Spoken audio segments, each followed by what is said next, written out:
Nigel Farage is here. Very good morning, Nigel. Good morning. Thank you very much for coming in and joining us. We're going to have Nigel here for quite some time. If you've got any questions for him, by all means send them in and we will put them to him. We will be talking, of course, about the Baroness Casey report, the grooming gangs report, which has come out now 2 days ago. Keir Starmer still really to make any kind of statement about it at all.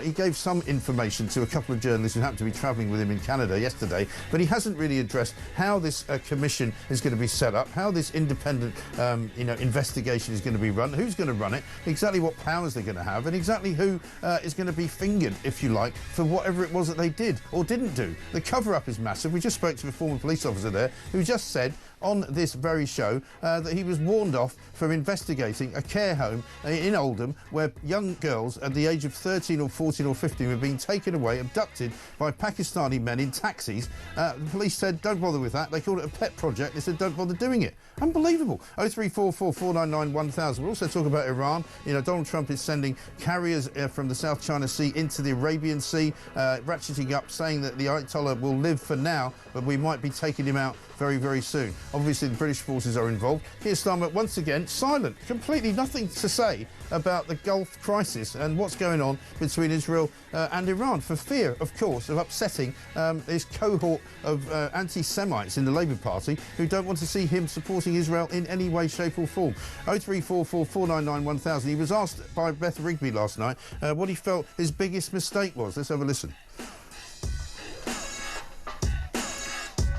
You accuse politicians like Badenoch of jumping on a bandwagon for the far right. Was that misjudged to put it in those terms? Do you wish you hadn't said that now? I was really clear that I was talking about politicians. I know, I just said that. Yeah, and I do think that those politicians need to answer the question, which is why, when you were in power and had the opportunity to do something, but do you wish you hadn't nothing? Conflated it with right-wing bandwagon, because that's not what people's concerns about grooming gangs weren't necessarily right-wing. Do you sort of wish you hadn't said it? I don't. I've never implied that other people with genuine concerns, and certainly not victims. I've been working with victims. I've seen firsthand the impact it has on victims.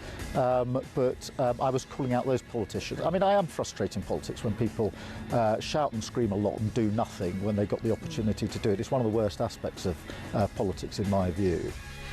Unbelievable. It doesn't answer the question. This is Morning Glory. Let's get it on.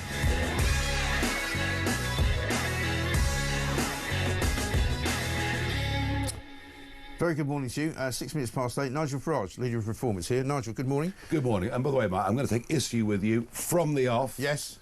That interview with Keir Starmer wasn't unbelievable. It was unbearable.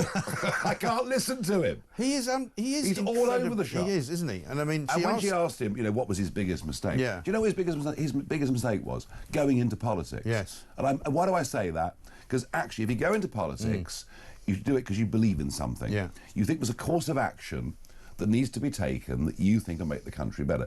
This bloke doesn't believe in a single thing other than the niceness of human rights law, international law, and the North London set.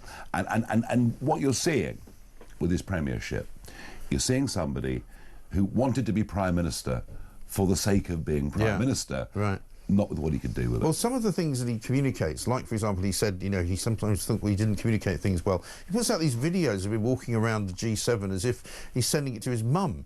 Look at me, I'm at the G7. Look, here I am with Donald Trump. Picking up his papers. Yeah, picking up his papers. Here I am walking past a big sign that says G7. Here I am on the stage with all these other world leaders. Look at me. It's a very narcissistic kind of approach he's got. And I think, I'm not a psychologist, but he comes across as a very narcissistic man. He can't take criticism, doesn't like answering questions. I think the reason for that is the only thing that you could argue is going well is, or at least he thinks is going well, is Starmer on the world stage. Yeah. Going to the White House, the president's being nice to him, the president's repeatedly being nice about him and about Britain, meeting with Zelensky.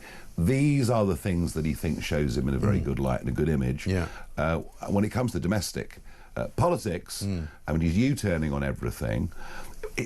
What is remarkable, I spent the whole of April on the road, as you know, out campaigning for those elections. The level of dislike of Starmer, I've never seen in I haven't. No, it's absolutely vitriolic. And it's not just ideological either. No. They don't like him. No. Whether it's his voice, his approach. I mean, up in Durham, people said to me, well, we preferred that Corbyn. Yeah. We didn't agree with him, right, but at least we knew where he stood. And it's the fact this guy doesn't stand for anything. And you see these figures, you know, after the first 300 days. He is the most unpopular Prime Minister of modern times. He is. By some margin. Incredible. And I can't see any way back. No, I can't. And this is why I keep saying, and people look at me as if I've got two heads when I say, because they, well, there's never been a Labour government that's got rid of its leader. This is so different, this situation, that I think he will not last. I just don't think he can, because even his own party have got no confidence in him. You can see, we did a montage earlier in the week, when he sent everybody out in January to say, we don't need a national inquiry into the rape gangs, because we've already had one, and also we've already had all these local inquiries, and what we need now is action. And everybody was out there. Wes Streeting was out there. Yeah. You know, Yvette Cooper, we played them all, and they all played the same, from the same hymn sheet. And now, of course, it's all been reversed. And they're all going, oh, well, of course, now we need a national inquiry. Well, what's changed? Yeah. Well, what's changed is public opinion. Yeah. What's changed is Labour's poll ratings. What's changed is, I think there is a sense in the country now that enough really is enough. Yeah. Totally. I think there is a big shift out there going on. I think people are becoming increasingly intolerant of non-answers from politicians. And lies as well. Actual barefaced lies. Oh, I think this is one of the reasons that trust's broken down so much. It isn't that politicians break their promises, it's that we never actually mean to carry them out in the first place. Right.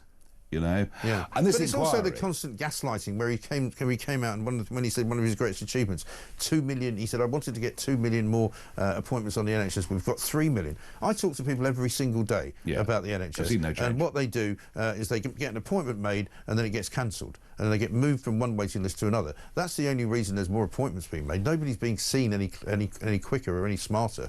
No, but this is the spin, isn't it? I mean, this is the spin that he puts out.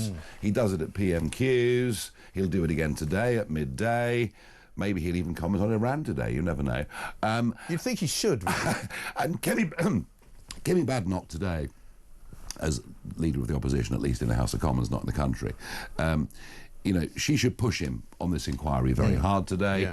As you said in your intro at the top of the hour, who's going to be in charge of it? What are the terms of reference? Because I was looking at the notes last night. It keeps referring to local. So the inquiry will pick which parts of the country they examine. I find that worrying. Right. Yvette Cooper, the Home Secretary, says it'll take 3 years, so maybe they'll push it on to beyond the end of the next general election. So we'll see what comes of that. But you see, she's in a weak position as well, because she was the Minister for Women's Issues for 2 years before the general election, and she never raised this once in the House of Commons. So I kind of think this sort of toing and froing that's going on about this or the channel or whatever it is between the Conservatives and Labour, I'm not sure the country are listening to any of it. No, they're not. They're definitely not. And I know that, you know, I can sometimes be accused of living in a bubble here at Talk, you know, because an awful lot of our listeners and viewers are Reform voters, but lots of them used to be Labour voters and lots of them used to be Tory voters. But, you know, what they say to me is that they've had enough of being treated as second-class citizens. It's not just about the fact that we used to be more tolerant. It's about the fact that not only are we now having to put up with larger and larger numbers of people coming into the country, they're actually jumping ahead of them in the queue. We had a guy yesterday phoned us in from Perth, works as a pilot instructor. He said he had 3 migrants come in the other day, wanted to learn how to fly. Now, aside from whatever you might want to think about 9/11 and all of that, you know, nobody knows who's paying for this stuff. You know, they're getting free driving lessons, they're getting trampoline lessons down in Kent. So the Sun yesterday on page 2 published some of our first Doge findings in Kent, from Kent, including TV licences. Asylum seekers having TV licences paid for, whereas if you don't, you know, get your licence and get found out, you could go to prison. Things like that. Oh, crazy and that's golf. what's annoying crazy people. Golf. How about that? Come into Kent on a dinghy, go and play crazy golf. And of course, we had them, I think, last year being taken to Anfield for a sort of tour of Liverpool's football stadium. That kind of thing goes on all the time. And you and I have been doing this for a long time, and you much more than me. But I mean, I remember, I didn't realise it was 5 years ago, but it was. When you used to stand on the cliffs of Dover, pointing out to the sea, going out to sea quite frequently. Going out to sea. And seeing these people literally coming in. I was filming this stuff, and I realised that people were not being deported. Therefore, it was worth them paying the traffickers. And even then, when I'd meet boats in the Channel and talk to these people on the boats. They would just shout, England, England, England. Which way England? Right. You know, and this is El Dorado. Yeah. Because they know when they come here, they're going to get medical care, they're going to get dental care. I mean, try and get an NH dentist. They're going to be allowed to stay forever. And then what happens? Once they're given indefinite leave to remain, or once they're given, you know, the opportunity to stay because their asylum claim passes, they go to the top of the social housing list. Yeah.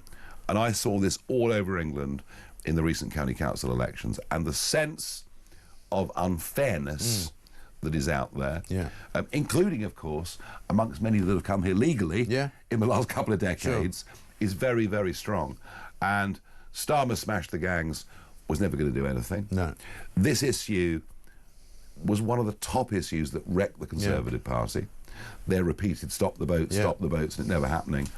And I think what you're going to see over the course of this summer is, barring some major conflagration in the Middle East that we get involved in, this will go absolutely to the top. Yeah. Because people are now starting to make the link. For example, the Casey report. She made it very clear that a substantial percentage of the men in the rape gangs were people who come into Britain illegally and claimed asylum.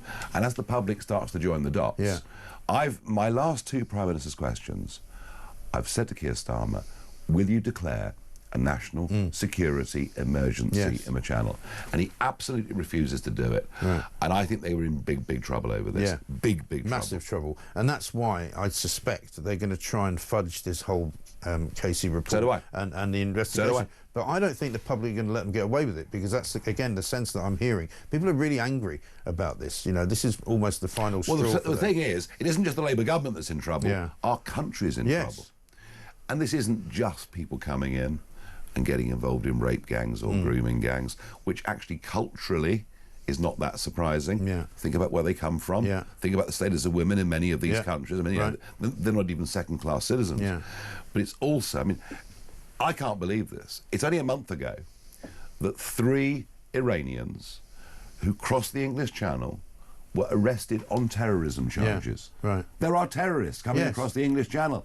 People aren't talking about it, Mike. This is a national security And we emergency. also know that previous people who have been involved in terrorism plots and all sorts of things have come via that method, you know, and it's ludicrous. And it seems, and remember, even just 2 or 3 years ago, people used to say to me, well, of course, immigration is not the biggest issue at all, you know, it's always the economy. It always has been. And as we know, you know better than anybody. And what about the way you were treated back then? Because, you know, Starmer talks about the far right. He still won't apologise for saying it. But when you first started talking about this, you were literally treated like Attila the Hun or something. Rotherham 2014 was when I went to visit Rotherham, when this story was beginning to break, and I started talking about it. I remember being absolutely, I mean, savaged on Newsnight by Jeremy Paxman for daring to suggest there might be a link between certain nationalities and certain patterns of behaviour. And if you even then mention that it could be predominantly Pakistani men, well, I mean, you know, virtually go into hiding over it. So it just shows you how far things have changed. Yeah, I was ahead of the curve. Because of all of this, I've had to live a strange life in terms of security and where you go and what you do. But I'm pleased that I did stand up and say the right thing. And I think maybe one of the reasons why reform's doing well is people can see that actually people like myself and Richard Tice were prepared to say these things when there were unpopular things to say in the national media. Absolutely right. Nigel, stay with us if you can. We're going to take a quick break. We'll take some questions from some people that have sent them in. But I want to talk to you as well just about the general growth of reform, how it's all going, you know, the way forward from here, I suppose. It's 17 minutes past 8. Nigel Farage is here. We'll be back after this.